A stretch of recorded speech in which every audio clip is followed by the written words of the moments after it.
Merhaba arkadaşlar, kanalımıza hoş geldiniz. Ben Melis. Ben Enes. Sizce yeteri kadar uyuyamıyor musunuz? Veya ne kadar uyusanız da uykunuzu alamıyor musunuz? Peki size bir telefon uygulaması ile uyku sorunlarınızı çözebileceğinizi söylesek ne dersiniz? Evet, bu videoda size Sleep as Android isimli bir uygulamadan bahsedeceğiz. Biz bu uygulamayı yaklaşık bir yıldır kullanıyoruz ve bu sayede hem uykumuzun kalitesini hem de verimliliğini arttırdık ve aynı zamanda uykumuza dair birçok şey öğrendik. Evet, ama internete bir baktık, bu uygulamaya dair öyle adam akıllı video yok. Dedik biz niye çekmiyoruz? Evet, şimdi o videodayız işte. Hadi başlayalım. Şimdi ilk olarak uykudan bahsedelim. Belki duymuşsunuzdur. Uykular evrelerden oluşuyor. İşte hafif uyku, derin uyku, orta uyku falan diyelim. Yani dalgalar gibi gece boyunca bir iniyoruz bir çıkıyoruz. Ama istediğiniz kadar uyuyun. Eğer alarmınız o derin uykudayken çalarsa o gününüz berbat geçebiliyor. Yani buna uyku sarhoşluğu diyorlar. Ama hafif uykudayken en ufak bir titreşim sesi bile duysanız artık rahat rahat uyanabiliyorsunuz.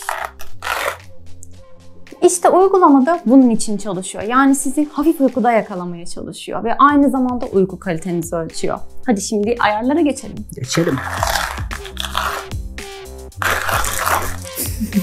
Evet, ilk olarak uyanmak istediğiniz zamanı yani alarmı kurarak başlıyoruz. Sonrasında ise ne kadar süre uyumak istediğinizin bilgisini giriyoruz ve yatmadan önce ne kadarlık bir süreye ihtiyacınız olduğunu da bu programa girebiliyorsunuz. Mesela yatmadan önce işte dişlerinizi fırçalamak için, pijamalarınızı giymek için, yatağınızı hazırlamak için yarım saate ihtiyacınız olabilir. Bunu programa belirtebiliyorsunuz. Evet, alarmları kurdunuz. İşte ne kadar uyumak istediğinizi de belirttiniz. Yatmadan önce ne kadar zamana ihtiyacınız olduğunu da bildirdiniz. Şimdi alarmınızı değiştirseniz bile artık program otomatik olarak bu bildirim sürelerini değiştiriyor. O süre geldiği zaman diyor ki hadi kardeşim artık yatağa gitmen gerekiyor. Çünkü sen bu kadar uyumak istedin. Bu kadar basit. Tabii bir de uykuya dalma süresi var. Yani herkesin uykuya dalması farklı. Mesela Melis çat diye uyuyor. Ben yarım saat bekliyorum. Hep programa bunu da belirtiyoruz. Yani diyorum ki ilk yarım saat beni tarama, izleme. Niye? İstatistiklerim bozulabilir çünkü. Hatta uygulamanın böyle uyumakta zorlanan kişiler için bir de ninni hizmeti var. Yani siz isterseniz uyumadan önce ninniler ya da o programdaki doğadan sesleri açıp onları dinleyerek uyuyabiliyorsunuz. Aslında biz bunu pek kullanmadık ama belki sevecekler olabilir. Tabii canım. Bir de uyumakta zorlanıyorsanız benim gibi böyle kahve içmeyin. Yani ben doğru bir örnek değilim. Bazen alarmınızı kurarsınız ve uyursunuz. Sonra gece yarısı gelen bir bildirim sesine uyanırsınız. Bir bakarsınız ki en gereksiz uygulamanın en gereksiz bildirimi gelmiş. Gece gece hem uykunuz kaçar hem de sinir olursunuz. Ama bu uygulamada şöyle bir şey var. Uyku takibini başlattığınız anda bildirimler otomatik olarak sessize alınıyor. Ben de en çok bu özelliğini seviyorum. Videonun ilerleyen dakikalarında daha detaylı anlatacağım ama uygulama uyku takibini sensörler sayesinde yapıyor. Ama siz tek başınıza uyumuyorsanız yani çift olarak uyuyorsanız bu sefer çiftlerin hareketleri birbirine karışabiliyor. Yani benim hareketimi Melis'in hareketiymiş gibi, Melis'in hareketini de benim hareketimmiş gibi algılayabiliyor. Tabii ki uygulama bunu da düşünmüş ve çift eşleştirme özelliğini getirmiş. Yani biz ikimizin cihazını birbirine tanıtıyoruz ve artık birbirimizin hareketleri yapay zeka sayesinde birbirinden ayırt edilebiliyor. Fakat sizin akıllı saatiniz varsa aslında bu takip daha kesin ve verimli olabiliyor. Çünkü saat sizin bileğinizde olduğu için çift sorunu da ortadan kalkmış oluyor. Bizim akıllı saatimiz olmadığı için bunu deneyimleyemedik ama uygulamanın birçok akıllı saati desteklediğini gördük.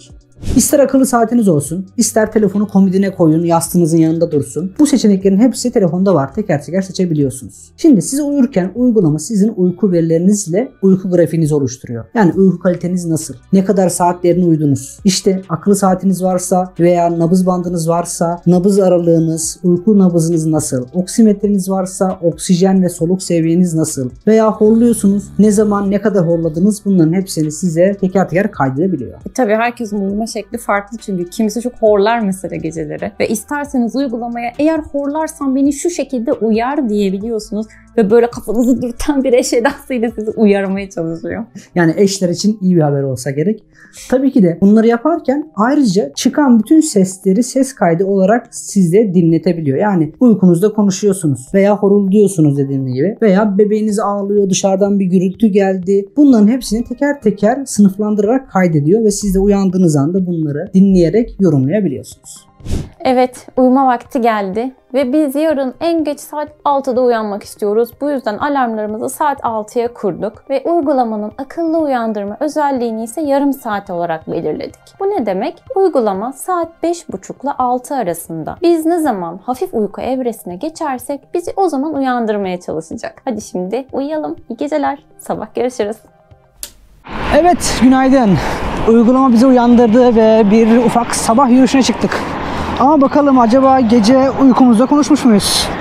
Kanalımıza abone olmayı unutmayın. Videolarımızı beğenip yorum da yapın. Bekliyorum.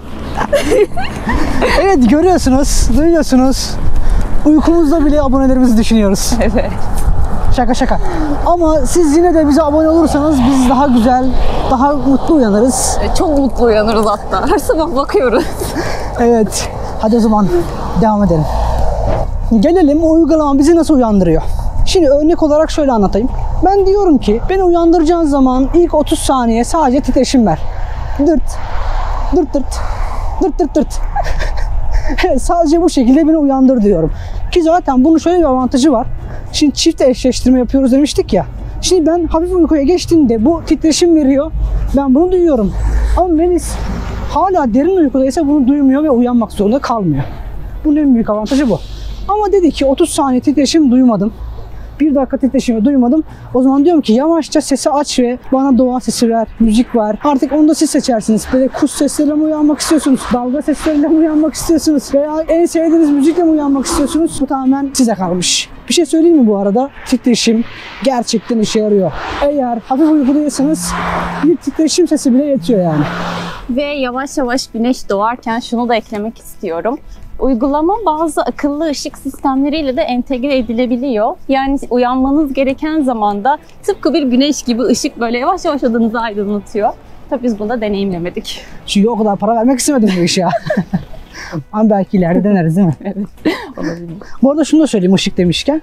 Uygulama kendi içinde odanızın ışık miktarını da ölçüyor. Yani siz uyandığınızda veya toplu olarak baktığınızda hangi ışık miktarlarında uyandığınızı görebiliyorsunuz.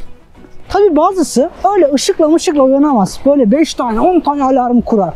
Çalar onu kapatıp alarm programını bile uyandığına ikna etmeye çalışır. Mesela benim kardeşim Melih geçen de bize geldi. Ya alarmı bir çalıyor ve yarım saat falan herhalde. Enes uyandı, ben uyandım. Komşular uyandı, böyle mahalledeki köpekler ulumaya başladı. Ama Melih hala uyuyor. Bu yüzden Melih'e de öneriyorum bu uygulamayı yani. Peki bu uygulamayı niye öneriyoruz? İsterseniz evinizin bir köşesine QR kod koyup uygulamaya uyandığınızı ikna etmek için bu QR kodları okutabiliyorsunuz. Yani mutfağa koy, banyoya koy, hemen okut. Yataktan kalktın, bir zahmet uyan. Veya matematik soruları falan sormasını isteyebiliyorsunuz uyandığınıza emin olsun diye. Vallahi Melih'e o matematik soruları pek fayda etmez. O uyurken de çözebilir onları. Ona QR kod koymak lazım. Böyle evin diğer köşesine kadar yürüsün. Bence öyle uyanır. Olabilir, evet, matematikte iyi olabilir ya. Adam İTÜ'de mühendislik okuyor tabii. Ama uyanamayan bir mühendis. Nasıl olacak bu iş Melih? Olur, o kadar olur ya, adam genç adam. Uyuyor. Evet, buradan selamlarımızı söyleyip uygulamayı öneriyoruz. Melih hemen yükle. Şimdiye kadar hep gece uyudunuz ve sabah uyandınız olarak anlattık. Ama aslında bu programda bir de benim de çok sevdiğim bir özellik olan kısa kestirmeler özelliği var. Bu ne? Mesela gün içerisinde yorgunsunuz, böyle küçücük bir uykuya ihtiyacınız var. Kısa kestirme özelliğini kullanarak sadece bir uyku döngünüz tamamlanana kadar uyuyorsunuz. Hatta uyku döngünüz de tamamlandığı için böyle sanki saatlerce bir gece uykusu çekmiş gibi böyle çok dinlenmiş olarak uyanıyorsunuz. Ben çok seviyorum bu özelliği o yüzden. Evet, uyku döngüsü neydi onu anlatalım. Şimdi demiştik ya, uykular dalgalar gibi. Aynı şekilde uyanıksınız, yattınız. İşte hafif uykuya geçtiniz hemen. Sonra ortadasınız, sonra derin uykuya geçtiniz. Bu yarısı tamamlandı demek döngünüz. Evet, sonra tekrar dönüş başlıyor ve ortaya, sonra hafif uykuya geri dönüyorsunuz. Eğer işte alarmınız o hafif uykuda çalarsa, ki uygulama bunu hedefliyor, o zaman gerçekten daha zinde uyanıyorsunuz. Yani bir döngüyle uyanmış gibi değil de sanki birkaç saat daha fazla uyumuş gibi oluyorsunuz. Bizim en çok sevdiğimiz özellik bu olabilir galiba. Evet. Yani bayağı işe yarıyor. Peki bu uygulama nasıl çalışıyor? Yani bu uyku takibini falan nasıl yapıyor? Anlat bakalım. Şimdi ilk seçeneğiniz var eğer akıllı saatiniz yoksa. Şimdi ilk seçenekte telefonu komodine falan koyuyorsunuz. Yani yastığınızla yatağınızla bir teması olmuyor. Ve size ufak ses dalgaları gönderiyor. Bu gönderdiği ses dalgaları kendi kendine dinleyerek sizin hareketlerinizi ölçmeyi deniyor. Ki bence çok da güzel çalışıyor. Biz bunu kullanıyoruz. İkinci seçenek ise yastığınızın hemen yanına koyuyorsunuz. Yani yatağınıza. Bu sistemde de uygulama sizin hareketlerinizi titreşimler sayesinde ölçüyor. Yani telefon oynaştığı anda diyor ki aha adam hareket ediyor. Bu şekilde sizin hangi uyku evresinde olduğunuzu da bu şekilde deneyimleyebiliyor. Ama size şöyle söyleyeyim, gerçekten iyi çalışıyor. Mesela yataktan 1 metre uzağa koyun. Bazen sizin soluk hızınızı bile ölçebiliyor. Yani hiçbir saate ihtiyaç duymuyor. Ya da ne bileyim işte sizi uyku programını kandırmaya çalışıyorsunuz. Böyle sessiz sakin timsah gibi yatıyorsunuz. Ki ben çok yapıyorum bunu. Bunu gerçekten denedim arkadaşlar. Kalmıyor. Yani mesela uyanıyorum ama diyorum ki alarm çalmasın diye böyle hiç kıpırdamadan hareketsiz duruyorum yatakta. Anında alarm çalmaya başlıyor. Anlıyor yani. Tabii canım, hiç kandırmak mümkün mü ya? Gerçekten biz bunu hiç beklemiyorduk yani. Ne olacak ki hareket etmezsek uyuduğumuzu zanneder diyorduk. Bence tek parametre oradaki hareket değil. Bir şekilde anlıyor yani.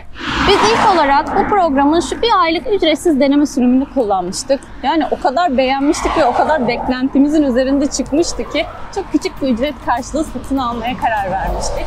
Sizin de eğer cihazınız Android ise en azından şu ücretsiz deneme sürümünü bir kullanın derim. Tabii ki sonrasında hani satın alıp almamak yine size kalmış. Ama düşününce rahat bir uyku için bir yastığa, bir yorgana bile bunun kaç katı paralar verdiğiniz olabiliyor. Tabii canım, ama şunu da söyleyeyim, başta söylemeyi unuttuk. Sadece Android cihazda da çalışıyor şu an itibariyle. Belki ileride App Store'larda iner ama şu anlık böyle. Biz elimizden geldiği kadar güzel anlatmaya çalıştık, basit anlatmaya çalıştık ama bazı detayları da kaçırmamaya çalıştık. Umarım güzel anlatmışızdır. Eğer güzel anlatmışsak bize lütfen yorumlarda belirtin. Biz de anlayalım nasılsınız bu işleri ya. Evet, daha fazla vaktinizi almadan ne diyelim? Hoşçakalın. Hoşçakalın.